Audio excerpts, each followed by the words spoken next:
Je reviens sur la question de l'intégration et du recrutement. Une société, un groupe qui ne sait pas intégrer, recruter des éléments nouveaux, donc étrangers, à ce qu'il est mal parti et menacé de déclin.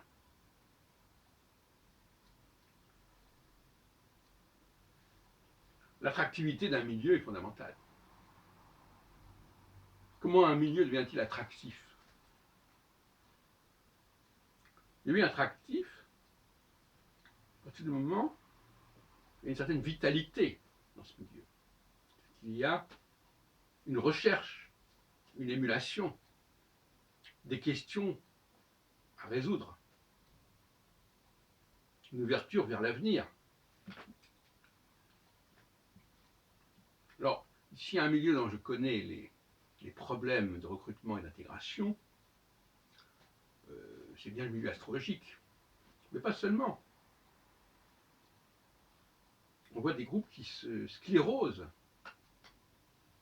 parce qu'ils ne savent pas reconnaître et apprécier et utiliser les atouts des gens qui se présentent, qui débarquent, qui passent, qui viennent voir, qui s'intéressent. Il ne faut pas les retenir leur attention, les émuler, les stimuler. Et quand on ne sait pas recruter et intégrer, et conférer sa place et son statut à chacun à la hauteur de sa valeur, eh bien ça ne fonctionne pas. Et les gens valables vont aller voir ailleurs. Il y a une fuite des cerveaux. Il y a même des gens qui étaient là et qui vont ailleurs.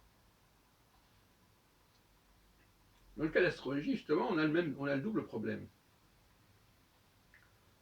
Ceux qui sont allés à voir ailleurs, par exemple, qui ne trouvaient pas que l'astrologie constituait un champ de recherche intéressant, sont allés voir ailleurs de deux façons. Soit en menant des recherches dans d'autres domaines, par exemple, s'intéresser à Nostradamus et non pas à l'astrologie, comme a fait Patrice Guinard et moi-même. C'est-à-dire on cherche des espaces où il y a des choses à chercher, et des choses à trouver, et où on peut valider ses propres travaux. Et quelque part en astrologie, on n'arrive pas à valider ses travaux. Donc on préfère aller vers l'histoire des textes. Et puis, il y a aussi des chercheurs qui sont capables de réformer une discipline, de la restructurer, de la reconfigurer. Une discipline quelle qu'elle soit d'ailleurs. Donc s'ils n'utilisent pas leur talent dans l'astrologie, ils vont l'utiliser ailleurs. Ou bien plus tard, à un autre moment, quand ça sera possible. Et ils ne pourront pas féconder de la même manière l'ensemble du groupe, puisque le groupe va se cristalliser, va se figer, va stagner. C'est ce qui s'est passé avec l'astrologie. L'astrologie était bien partie dans les années 70, 80. Il y avait une émulation, il y avait une effervescence intellectuelle. Il y avait des recherches au niveau international. Les colloques étaient entre spécialistes, entre chercheurs.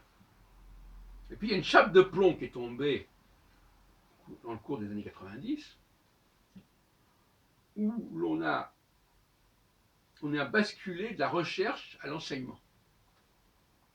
Il ne s'agissait plus de chercher, il s'agissait d'enseigner, de transmettre. Et donc, ceux qui avaient l'aptitude à transmettre ont été valorisés, notamment les femmes, et ceux qui avaient l'aptitude à creuser et à chercher ont été pénalisés. Et ils ont donc mis en veilleuse leur capacité de recherche, où ils ont été les appliquer ailleurs. Si on prend par exemple les années 70, il y a un certain nombre de chercheurs qui avaient une formation universitaire, comme moi, comme Patrice Loisel, comme Daniel Vernet, par exemple, qui était polytechnicien, et qui se sont dit, bien, il y a peut-être un domaine d'investigation, de recherche, de découverte qui s'ouvre en astrologie. Ça a été ouvert notamment par un ingénieur des mines comme Doné Roman, qui dans les années 30-40 avait posé des questions. Il y avait des choses à trouver, il y avait des clés à trouver, des équations à trouver. Et des gens comme Jean-Pierre Nicolas, et Hugo Klein, bien entendu, étaient des gens qui, dans les années 50-60, étaient des pôles d'attraction, d'émulation. Et puis tout ça, ça s'est cristallisé. On est passé dans le domaine de la transmission, ce qu'on appelle les épigones, des gens qui ne font que recueillir un savoir déjà établi en amont. Et l'astrologie a périclité. Et comment on peut prouver qu'elle a périclité? Parce que le profil des gens qui sont venus à l'astrologie au cours des 25 dernières années est bien plus médiocre que celui qu'il y avait avant, tout simplement. Il y a une médiocrité du recrutement qui est évidente. Parce que, en plus, l'accès à l'astrologie a été démocratisé par l'informatique, etc. Et donc, on a un nivellement par le bas du milieu astrologique depuis 25 ans, alors que les 25 années précédentes étaient infiniment plus tonifiantes, avec un recrutement beaucoup plus élaboré. D'où, en 1975, la création du mouvement astrologique universitaire. Par la suite, le Curat reprendra l'expression centre avec Guinard. Universitaire, savoir est-ce que l'on peut attirer l'université vers l'astrologie.